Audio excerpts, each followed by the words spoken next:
Esta semana en Vaticano, desde sus inicios hasta la redacción de su regla, exploraremos la vida y el legado de San Benito, transformador de la vida monástica. Recordaremos la destrucción de Monte Cassino, uno de los capítulos más oscuros de la historia de la orden, así como el resurgir de la misma desde sus ruinas. Nos reuniremos con el abad primado de la Confederación Benedictina para comprender cómo la orden ha perdurado a lo largo de más de 1500 años y descubriremos una pequeña iglesia en el corazón de Roma vinculada a los primeros años de vida del santo, antes de que comenzara el viaje que acabaría transformando el monacato occidental. Todo esto y mucho más a continuación en Vaticano.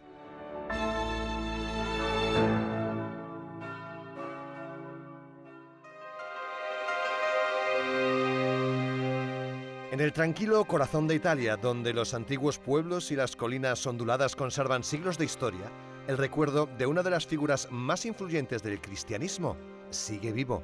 Desde Norcia hasta Subiaco y Monte Cassino, los caminos que recorrió San Benito nos llevan más allá de la historia, nos invitan a descubrir la vida y la sabiduría de un santo extraordinario que transformó el monacato y la cultura europea.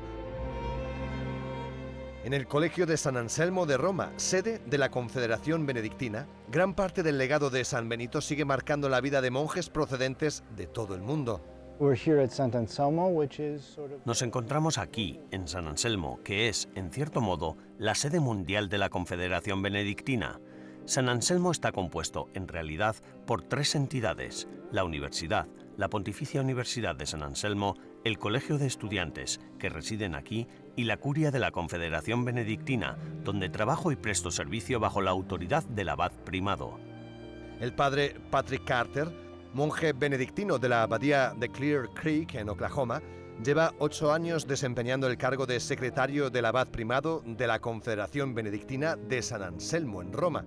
Allí, en una de las comunidades benedictinas más grandes del mundo, convive con cerca de 100 monjes que estudian, rezan y trabajan juntos en el corazón de Roma.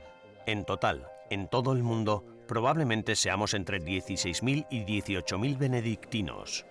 Todos ellos atraídos por una tradición de oración, trabajo y vida comunitaria, siguiendo el ejemplo de San Benito, que nació en Norcia en el siglo V.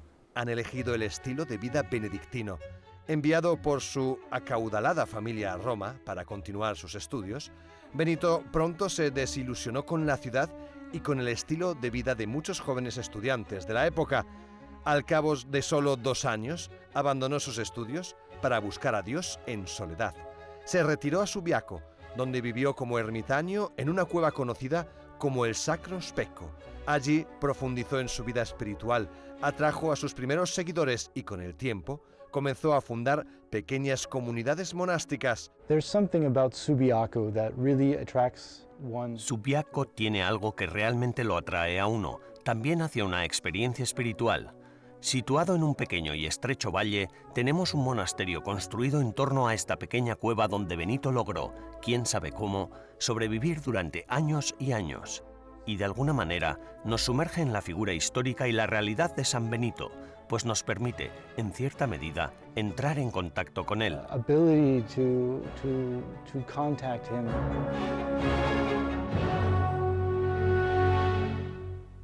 Benito continuó su viaje hasta Monte Cassino, donde hacia el año 529 después de Cristo fundó el monasterio que se convertiría en uno de los centros más importantes del monacato occidental, la abadía de Monte Cassino.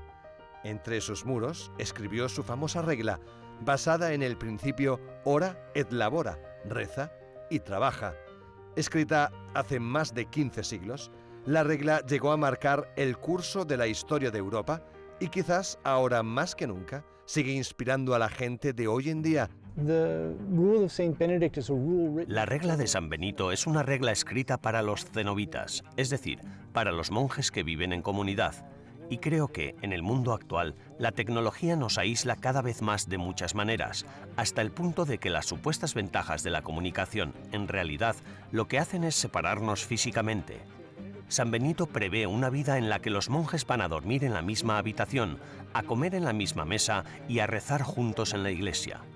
Una vida con una presencia humana y física real entre unos y otros. Yo considero que, en la sociedad actual, realmente necesitamos encontrar oportunidades para pasar tiempo en presencia física de otras personas.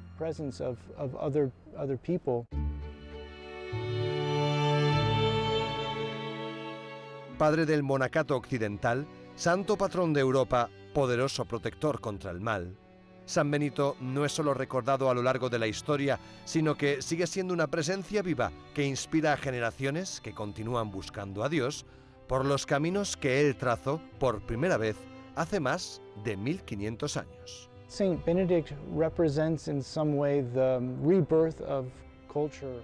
San Benito representa, en cierto modo, el renacimiento de la cultura al final del Imperio Romano, cuando el cristianismo estaba en auge, pero la fuerza central y estabilizadora del gobierno romano se desmoronaba.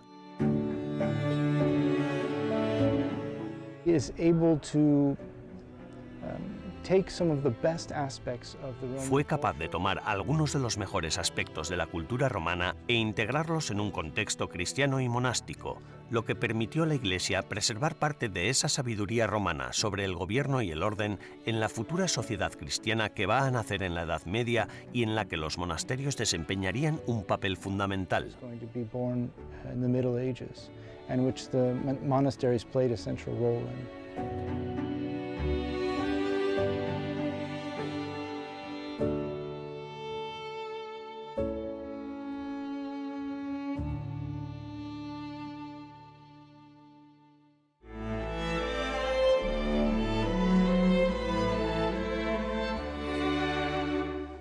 Enseguida reviviremos la destrucción de Monte Cassino, uno de los capítulos más oscuros de la historia benedictina.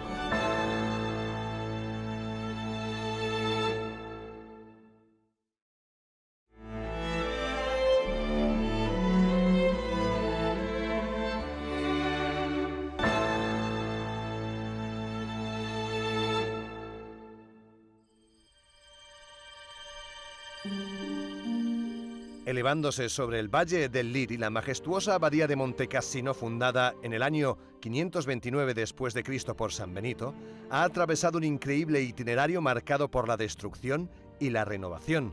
Fue aquí donde, en la cima de una montaña, el santo descubrió los restos de un templo pagano que transformó el lugar en un espacio de culto cristiano. También fue aquí donde San Benito redactó su famosa regla, una guía para la vida monástica que traspasaría los límites de Monte Cassino y dejaría una huella indeleble en Europa y en el cristianismo. Especialmente durante el periodo carolingio, gracias a la labor de Carlomagno y San Benito de Aniane, se promovió la regla de San Benito, que poco a poco se convirtió en la única regla del monacato occidental. A partir de ese momento, el monacato benedictino, nacido aquí en Monte Cassino, adquirió una importancia mucho mayor, convirtiéndose en una fuerza unificadora para la vida monástica en todo el imperio de Carlomagno y en los siglos siguientes. A lo largo de los siglos, la abadía sufrió varias destrucciones, como la causada por los lombardos en el año 570, la de los sarracenos en el 883 y la provocada por un terremoto en el 1349. Sin embargo, la destrucción más notable tuvo lugar el 15 de febrero de 1944, cuando el monasterio fue bombardeado durante la batalla de Monte Cassino en plena Segunda Guerra Mundial. La zona in cui vivevano i monaci, la zona più antica della cosiddetta cella di San Benedetto, La zona más antigua, conocida como la celda de San Benito, se salvó de la destrucción y quienes se refugiaron allí sobrevivieron. Otras zonas, sin embargo, quedaron destruidas, lo que provocó una gran pérdida de vidas humanas, debido a la importancia simbólica de la abadía, por lo que la abadía representaba para Europa y más allá, el bombardeo tuvo un enorme impacto emocional. La abbazia rappresentava nell'Europa e anche al di là dell'Europa. La batalla de Monte Cassino fue una de las más largas y sangrientas de la Segunda Guerra Mundial y ha sido descrita como el mayor bombardeo aéreo jamás realizado contra un único edificio. Tuvo lugar entre enero y mayo de 1944, cuando las fuerzas aliadas intentaban romper la línea defensiva alemana, conocida como la Línea Gustav, que bloqueaba el camino hacia Roma. Convencidos de que la abadía, la posición más estratégica a lo largo de la línea defensiva, se había convertido en un bastión alemán, Los bombarderos aliados lanzaron 250 toneladas de explosivos, reduciendo el histórico monasterio a escombros. Este era un punto crucial a lo largo de la línea Gustav. La defensa de Roma se estableció aquí porque era el punto más estrecho de la península italiana, y si hubieran elegido otra posición para defender, habrían tenido que desplegar recursos mucho mayores. Cientos de civiles que habían encontrado refugio entre los muros de la abadía perdieron la vida. Sigue siendo uno de los actos más controvertidos y posiblemente más absurdos de la Segunda Guerra Mundial. Pero la suposición era errónea. Las tropas alemanas no ocupaban la abadía. Montecassino era un monumento cultural. Dado que Montecassino se considera un monumento cultural intocable, los alemanes también confiaban en que no sería atacado. Bombardear el monasterio fue probablemente un error estratégico, ya que los alemanes utilizaron posteriormente las ruinas como posición defensiva. Perché poi i tedeschi si asserragliarono nelle rovine. La situación cambió cuando las fuerzas polacas se unieron a la batalla.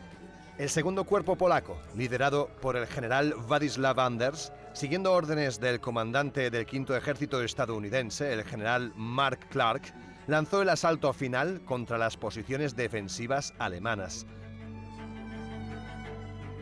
El general Mark Clark era el comandante de la Quinta Armata. El general Mark Clark era el comandante del Quinto Ejército y fue él quien dirigía las operaciones aquí. Pero también hay que recordar que para cuando llegaron las fuerzas polacas, esta zona ya había sido escenario de muchos meses de combates y movimientos de tropas. También es cierto que se trató en gran medida de un esfuerzo de equipo. Los polacos, sin duda, lograron imponerse, pero solo después de que quienes les precedieron hubieran pagado un precio extraordinariamente alto.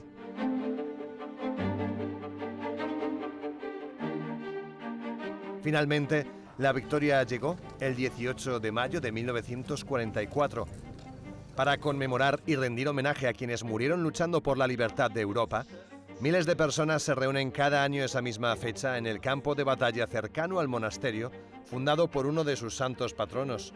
Entre ellos se encuentra el comandante Władysław Dąbrowski, uno de los últimos veteranos supervivientes de la batalla, que sigue participando en las conmemoraciones año tras año. Hoy tiene 102 años.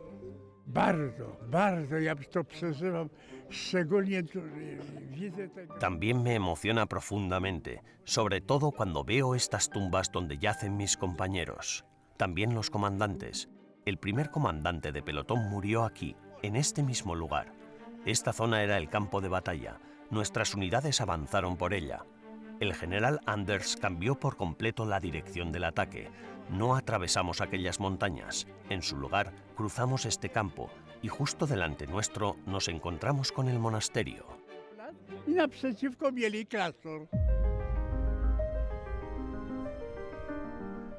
82 años después de su destrucción, la abadía reconstruida sigue perpetuando el legado de San Benito. Una y otra vez el monasterio ha resurgido de sus ruinas, reflejando la fe inquebrantable que inspiró a su fundador, San Benito. Da queste distruzioni il monachesimo qui a Montecassino è sempre rinato. Tras cada destrucción, la vida monástica en Montecassino siempre ha renacido.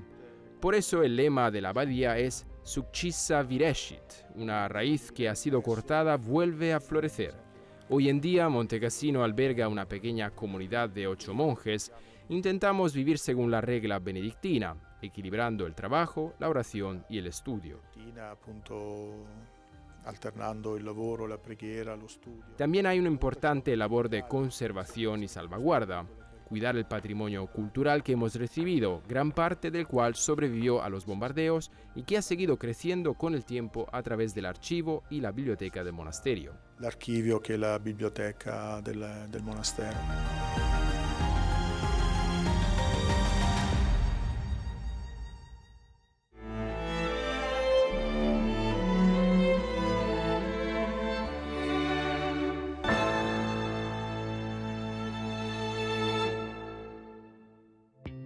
En medio del declive de la vida religiosa y de los retos de la sociedad moderna y la era digital, la orden benedictina se ha mantenido firme durante 1500 años, aunque ha sido reprimida Una y otra vez la espiritualidad y el legado benedictinos, atemporales, siguen resonando entre los fieles a lo largo de las generaciones. Como abad primado de la Confederación Benedictina, el abad Jeremías Schröder ejerce de líder unificador de los miles de monjes y monjas benedictinos de todo el mundo. El periodista de EWTN Vaticano, Rudolf Gehrig, se reunió con él en Roma. In September 2024, you were En septiembre de 2024 fue elegido abad primado de la Confederación Benedictina, lo que lo convierte en cierto sentido en el monje benedictino de mayor rango. ¿Cuál es la función del abad primado? Our Benedictine family is a very Nuestra familia benedictina es una organización muy diversificada y compleja. A mí me toca presidirla, intentando de alguna manera mantener unida a nuestra familia benedictina. Somos una familia compuesta por 19 congregaciones de monjes y muchas más organizaciones, federaciones y congregaciones de mujeres. 6.000 hombres y 12.000 mujeres.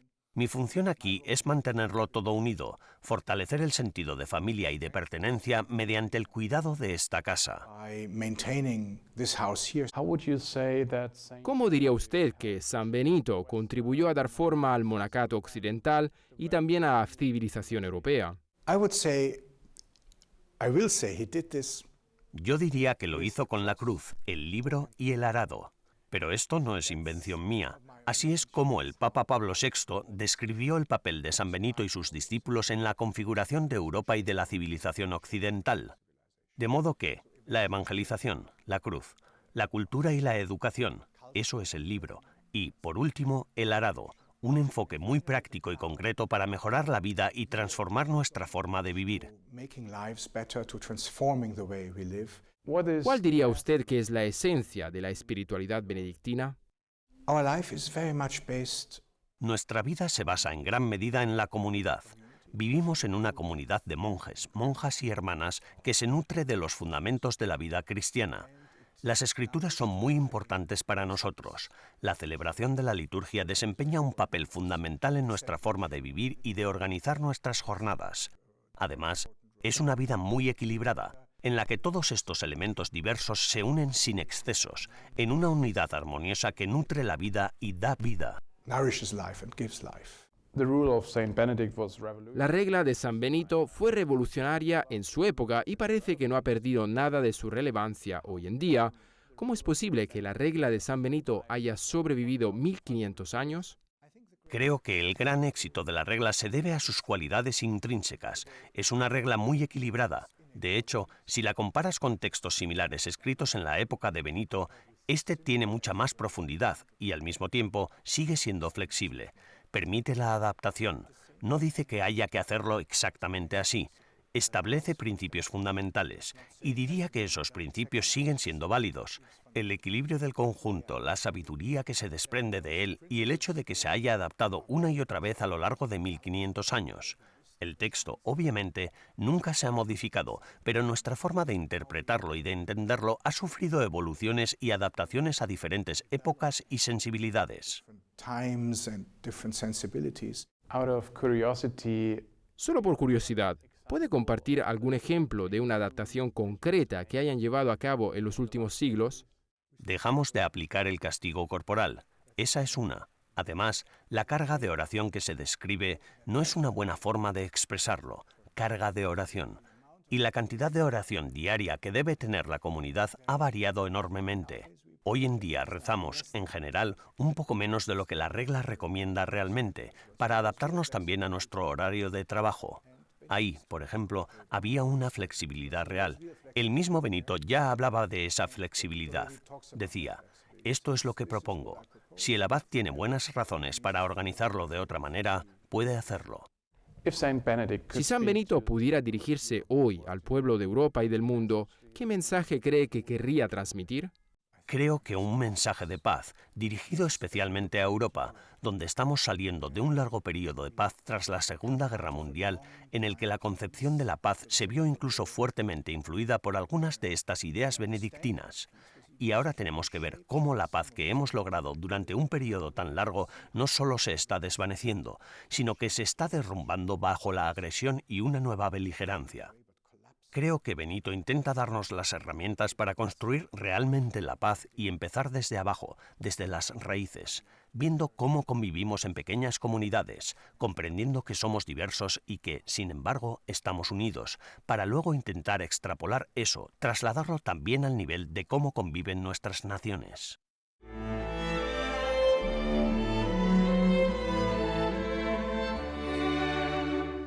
Tras una breve pausa, regresaremos para descubrir una pequeña iglesia escondida en el corazón de Roma y vinculada a los primeros años de vida de San Benito.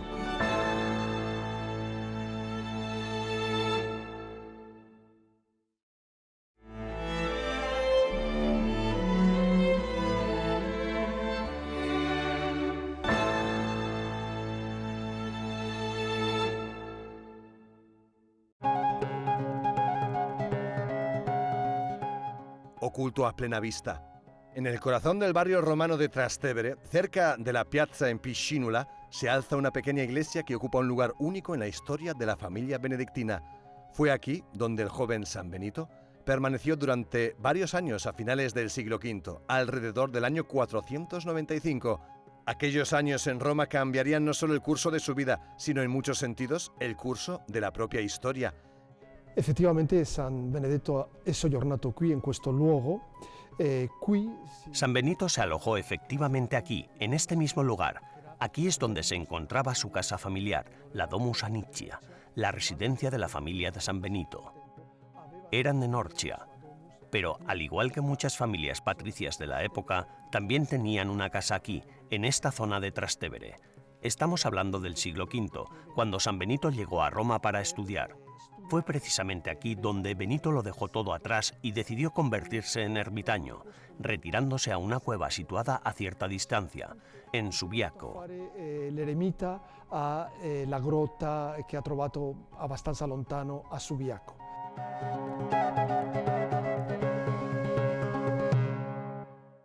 Veni Creator Spiritus. Es muy probable que el primer lugar de culto se construyera en el año 524 sobre los mismos ladrillos que aún hoy se pueden ver. Ladrillos que se cree que formaban parte de la casa donde vivió en su día San Benito. Hoy en día, la capilla de Nuestra Señora se erige en el emplazamiento del oratorio original del siglo VII. Aunque la pequeña capilla fue destruida una y otra vez durante las invasiones bárbaras, los fieles nunca dejaron de reconstruirla. Qui si trova anche la cella, chiamata la cella di San Benedetto. Aquí se encuentra la sala conocida como la celda de San Benito, donde se cree que se alojó. Aquí se encuentra asimismo la Virgen de la Misericordia, una imagen también muy antigua. Fue en este lugar donde San Benito escuchó la voz de Dios. Por eso podemos decir verdaderamente que este lugar es la cuna de la civilización cristiana europea, y podemos decir que nació aquí, de la mano de este gran fundador del monacato occidental, San Benito. Del monachesimo occidentale San Benedetto. En el silencio de estos muros, Dios concedió a San Benito las primeras gracias que con el tiempo darían origen a la orden benedictina. A la izquierda aún se pueden ver los antiguos ladrillos que los arqueólogos han datado entre los siglos IV y V.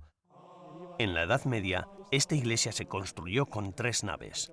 También podemos observar que todas las columnas son diferentes, realizadas con materiales antiguos reutilizados. Lo mismo ocurre con los capiteles, que los arqueólogos datan de un periodo comprendido entre los siglos I y V. Desde 2012, la Iglesia ha sido confiada a los Heraldos del Evangelio, una asociación religiosa privada internacional católica de fieles de Cristo de derecho pontificio, aprobada por el Papa San Juan Pablo II. San Benedetto è un santo anche per noi. San Benito es también un santo para nosotros, los Heraldos del Evangelio. Nuestra espiritualidad está muy ligada a San Benito, porque San Benito fue un hombre contemplativo. Un hombre cuyo lema era ora et labora, es decir, la vida contemplativa, pero acompañada del trabajo, ganándose la vida y considerando el trabajo como una forma de honrar también a Dios y de hacer el bien. Onorare a Dio y fare bene. La pequeña iglesia de Trastevere también es famosa por su campanario, el más pequeño y antiguo de Roma. Pero eso no es todo. La iglesia también conserva 3 pinturas muy importantes dedicadas al patriarca San Benito. Quello che sta nell'altare maggiore Lo que se encuentra en el altar mayor, detrás de mí, es San Benito. Esta pintura es de la época medieval y representa a San Benito en su sillón abacial con su báculo. Va vestido íntegramente con el hábito negro, que es el hábito propio de los benedictinos, y sostiene en la mano la regla de San Benito, la regla de los monjes, en cuya introducción están descritas las siguientes palabras. Escucha, oh hijo, las enseñanzas del Maestro, e inclina tu oído para oír y escuchar a Dios en tu corazón. A Dio nel tuo cuore, ¿no? Hasta el día de hoy, la Iglesia y la historia de San Benito siguen fascinando a todos los que recorren las evocadoras calles de Trastevere.